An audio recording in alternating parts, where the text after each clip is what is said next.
question isn't who or why anymore, so much as how. How could 200,000 tons of steel drop to the ground in under 11 seconds because of a fire? Well, over 1,000 architects and engineers say it simply can't, not the way it happened on September 11th. And now they want a new investigation. Well, Tim King is the editor of SalemNews.com. He's been covering this issue for quite some time now, and he joins me live from Oregon.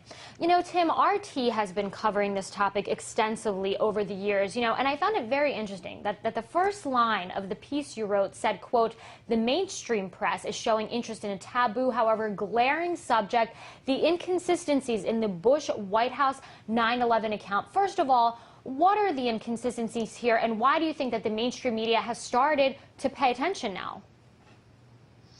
Well, I think that part of it is that there are certain facts with things like the melting temperature of steel, and there are a lot of very, very known criteria about building implosions, and I think it's the fact that 1,000 engineers have signed on to this report now, and they're just saying it's physically impossible.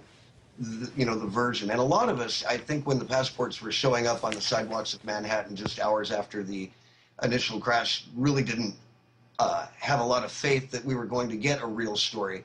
And I think that, after all this time with this many professionals, and these are high caliber professionals making these points, that we just have to pay attention, and now the mainstream media is too.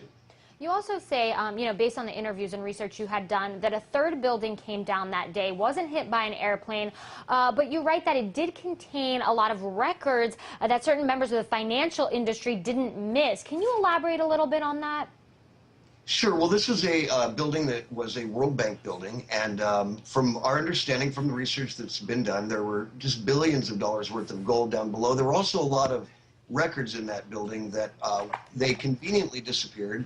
This is Security and Loan Administration scandal, a lot of things along those lines. They were records that these groups were not sorry to see vanish into thin air. And Building 7, just the notion that it came down at all, when, as you said, it wasn't struck by an aircraft, I think, honestly, and I hate to say this, but I think half the Americans you could ask, how many buildings came down in New York that day? They would say 2, they would not say 3. And Building 7 was a skyscraper. It was not as tall as the 2 main buildings, but it was very substantial. And since jet fuel burns about the temperature of diesel, which isn't enough to melt steel in the first place, the notion of the third building coming down after not even being struck by an aircraft, it's pretty far out. Well, I think it's safe to say that perhaps one of the reasons that this is not really written about or really talked about much in the mainstream media is that there is this sort of stigma around questioning the events of 9/11, that it's unpatriotic to do so. How would you respond to that?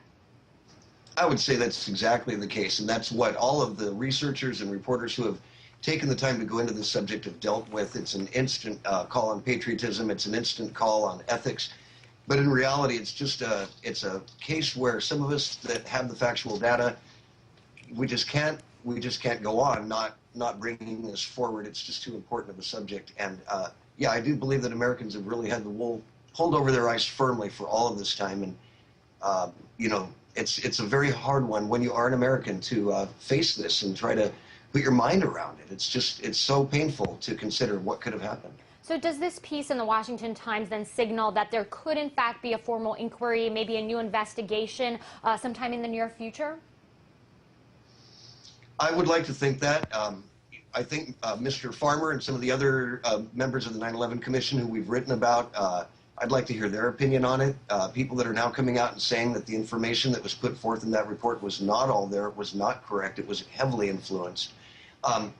The thing about this is that there are so many parts to it, and 9/11, happened in 3 different locations, if you will, and each of the Pentagons, Shanksville, Pennsylvania, and New York, they all have their own major inconsistencies in the stories. So it's really, I think, much larger than any of us can ever really fully grasp, but it's coming forward slowly. Tim King, SalemNews.com, I do want to thank you for your analysis. Thank you.